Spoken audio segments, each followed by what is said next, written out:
Bonjour les amis, heureux de vous revoir aujourd'hui, plutôt c'est vous qui allez me voir. J'aimerais partager avec vous quelques pensées sur le psaume 16, versets 7 à 9. Nous allons partager donc ces quelques pensées sur ce texte, puis vous pourrez lire ensuite tout le psaume 16 et vous pourrez répondre à quelques questions pour aller un peu plus loin dans les pensées. Je mettrai donc sur Facebook les questions pour que vous puissiez les lire en plus de les avoir entendues. Priez s'il vous plaît avant et demandez de recevoir des pensées, des révélations dans la lecture, mais aussi dans l'étude avec les quelques questions qui vont vous aider pour cette étude. La lecture est celle-ci. Oui, je loue l'Éternel qui me conseille, qui la nuit même éclaire ma pensée. Je garde constamment les yeux fixés sur l'Éternel, puisqu'il est près de moi, rien ne peut m'ébranler. Mon cœur est dans la joie, mon âme exulte d'allégresse, mon corps repose dans la paix. Le psalmiste, l'auteur, nous fait part qu'il est heureux et qu'il est dans la paix.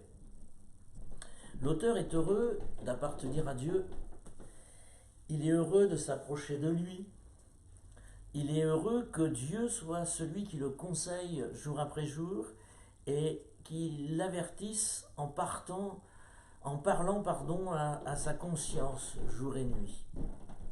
Dieu lui montre ainsi le chemin à suivre, Dieu lui montre les choses qui doivent changer dans sa vie, Dieu lui montre les erreurs pour réparer, ne pas recommencer, et Dieu lui montre aussi les dangers à éviter.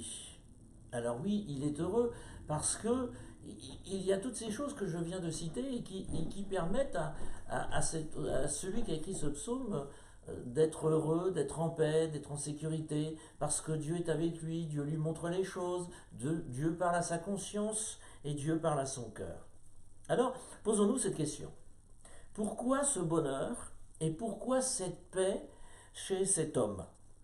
Eh bien, tout simplement, et vous allez voir que c'est très simple, il y a donc une communion entre l'auteur et Dieu.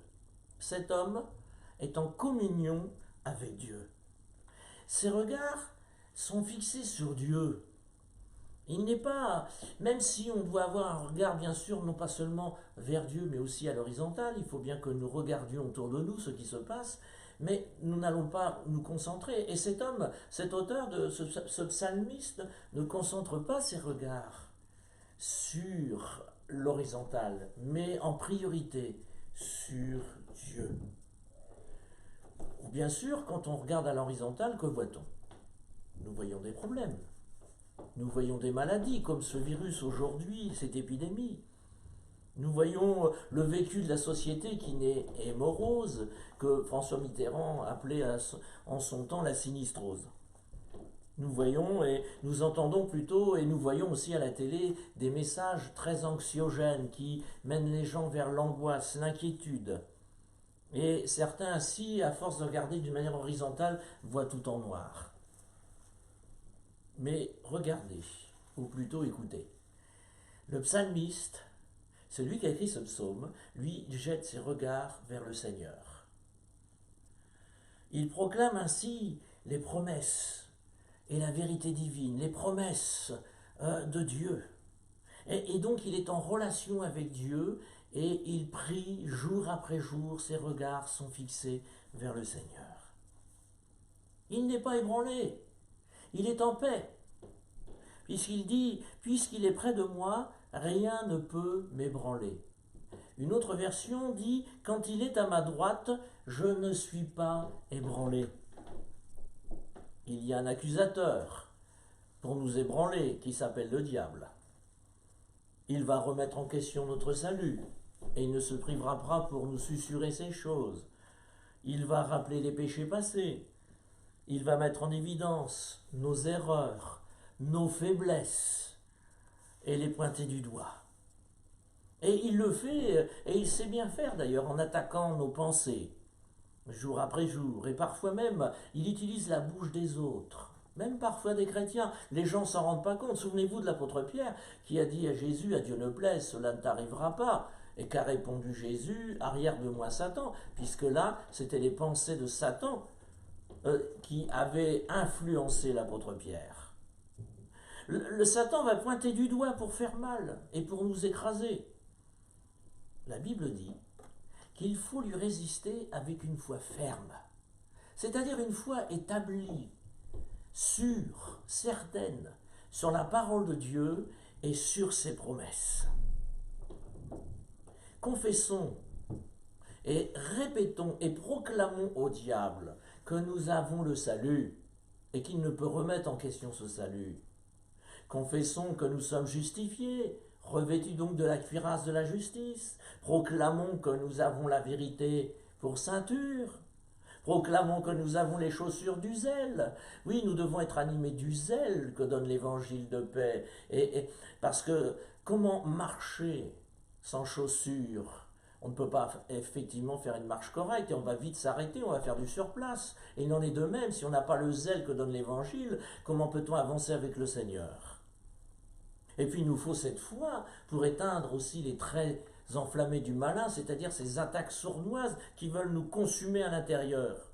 Et nous avons bien sûr la parole de Dieu pour contrer tous ces mensonges. Jésus lui fait différemment, bien sûr. Quand Jésus pointe du doigt, ce n'est pas pour écraser mais mettre en évidence. Pour que nous quittions nos péchés dans la repentance, parce qu'on ne peut pas quitter un péché que Dieu met en évidence, que Jésus met en évidence, s'il n'y a pas une sincère repentance de notre part. Pour que nous changions et que nous arrêtions nos erreurs. Pour qu'il puisse intervenir et nous secourir. Alors, bien-aimés, il y a encore une bonne nouvelle. Et dans ce psaume, nous le découvrons, l'auteur fait part que quelqu'un est à sa droite. Car s'il y a un accusateur, il y a un avocat. Et quand il est à ma droite, dit le psalmiste, je ne suis pas ébranlé. Et il faut savoir que du temps de cet auteur, quand quelqu'un était accusé, il avait un avocat, un défenseur, qui se tenait toujours à sa droite. Bien sûr, je pense que vous aurez compris et deviné de quel avocat s'agit-il. Bien sûr, c'est Jésus. Jésus est notre défenseur face à l'adversaire. Qui peut mieux nous défendre que Jésus? Qui a donné sa vie sur la croix? Qui est mort à notre place? Qui nous a lavés par son sang? C'est Jésus. Qui nous a justifiés par sa résurrection? C'est Jésus. C'est lui, notre défenseur et notre avocat auprès du Père. Il est à nos côtés. Il est à tes côtés. Et béni soit Dieu, il est aussi à mes côtés. Alors l'auteur peut dire « Je ne suis pas ébranlé ». Et nous aussi, nous pouvons le dire. Malgré un contexte difficile parfois, et malgré ces temps anxiogènes que nous vivons, et regardons les choses en face, c'est vrai que le monde est dans l'anxiété, et surtout avec les multiples informations, vraies ou fausses d'ailleurs. Alors, plus que jamais, bien-aimés, restons sur le rocher qu'est Jésus. Il est notre paix. Il est notre paix, bien-aimés. Alléluia. C'est dans le calme et la confiance, et non dans l'agitation qu'est notre force.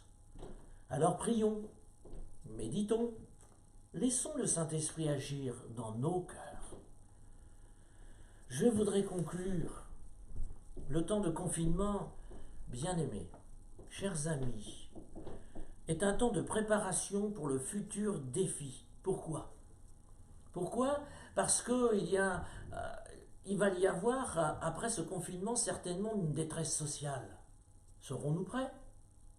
Une détresse physique, il va y avoir des maladies certainement engendrées par ce climat anxiogène. Une détresse psychique et aussi une détresse spirituelle. Je pose la question. Serons-nous au rendez-vous?